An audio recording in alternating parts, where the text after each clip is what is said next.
वर्ष में आया था और बहराइच में महाराज सुहेलदेव के नाम पर मेडिकल कॉलेज का शुभारंभ भी हम लोगों ने कर दिया है।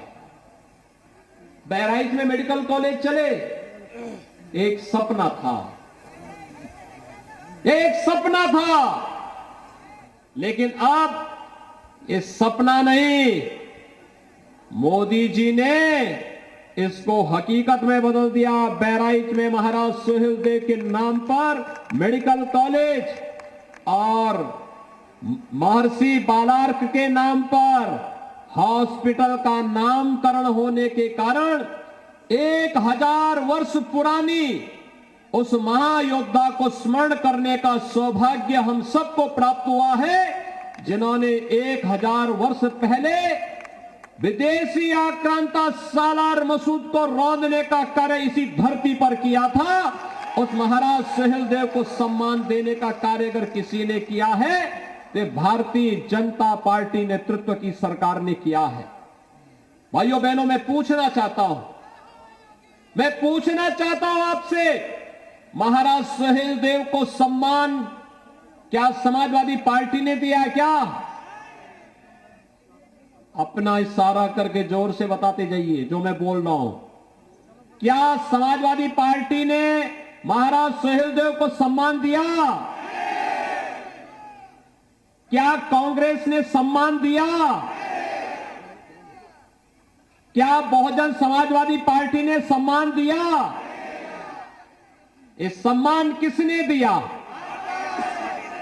भारतीय जनता पार्टी की केंद्र और प्रदेश सरकार ने। तो फिर क्या महाराज सुहेलदेव के अनुयायी सालार मसूद के अनुयायियों से हाथ मिलाएंगे क्या मिला सकते हैं? कोई सच्चा राष्ट्रभक्त आक्रांताओं के सामने कभी सिर नहीं झुका सकता, न अपने पद से हटेगा, न डिगेगा और न ही झुकेगा। और ये मैं विश्वास के सकता हूं। महाराज सुहेलदेव के नाम पर भव्य स्मारक बनाने का काम भी हम लोग बहराइच में कर रहे हैं।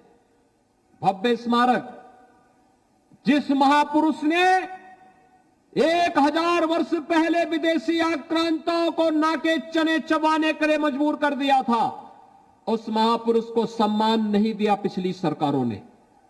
अगर ये सम्मान दिया, हमारी सरकार ने दिया, भारतीय जनता पार्टी की सरकार ने दिया, मोदी जी के नेतृत्व की सरकार ने दिया।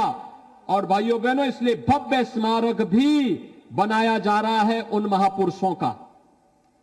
यही नहीं, मैं पूछना चाहता हूं, इस देश को, आजाद भारत को एकता और अखंडता के सूत्र में बांधने वाला महापुरुष कौन था? सरदार वल्लभ भाई पटेल। कौन थे?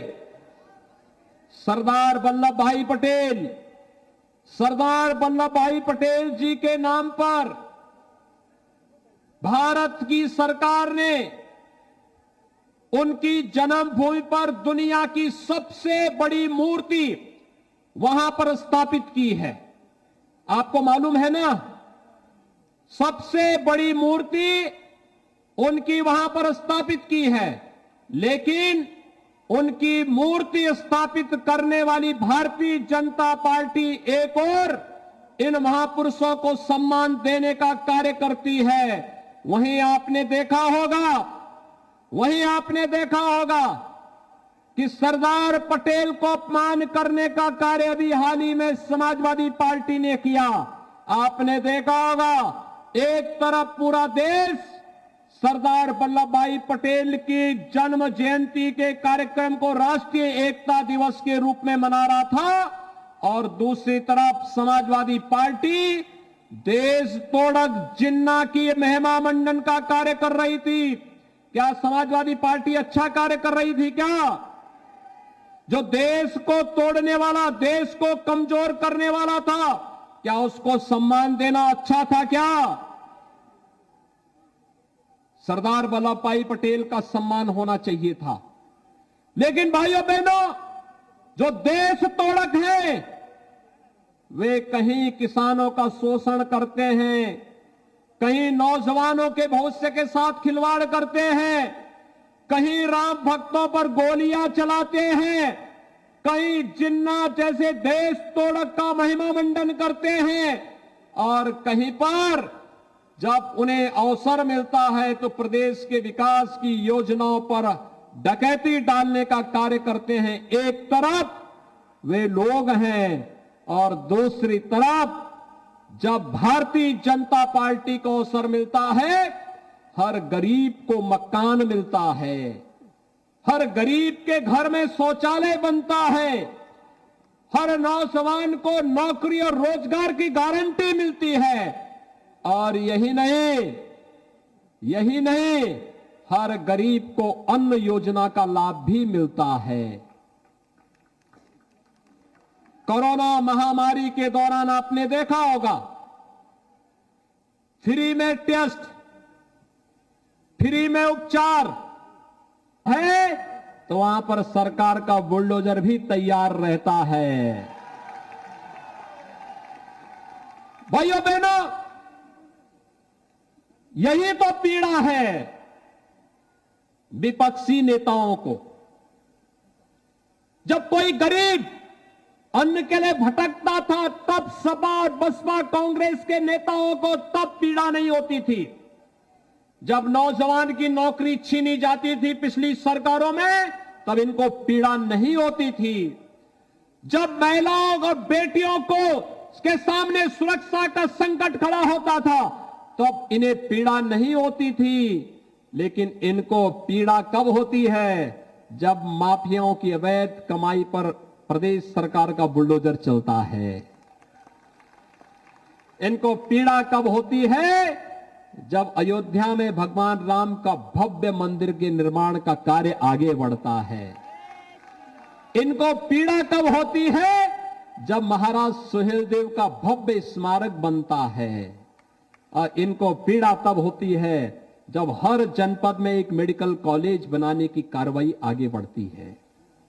भाइयों बहनों, बहराइच में मेडिकल कॉलेज, गोंडा में मेडिकल कॉलेज, बलरामपुर में मेडिकल कॉलेज, श्रावस्ती में एयरपोर्ट, ये विकास की नई कहानी कह रहा है।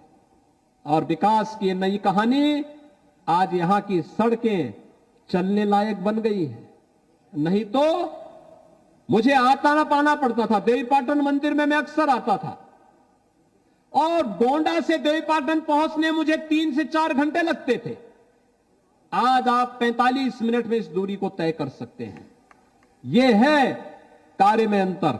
और इसलिए भाइयों बहनों, मैं आप सबसे अपील करूंगा, जो उत्साह आपने दिखाया है, मंचस्थ हमारे जितने भी माननीय मंत्री और सांसद विधायकों ने आपसे अपील की होगी, अपनी अपनी उपलब्धियों के बारे में कहा होगा।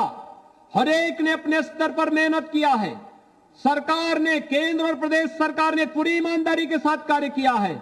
आज आतंकवादी घुसपैठ करके आस्था के साथ खिलवाड़ नहीं कर सकते। आज आकर के सुरक्षा में सेंध नहीं लगा सकते, क्योंकि उन्हें मालूम है इसका दुस्साहस का अर्थ क्या होगा।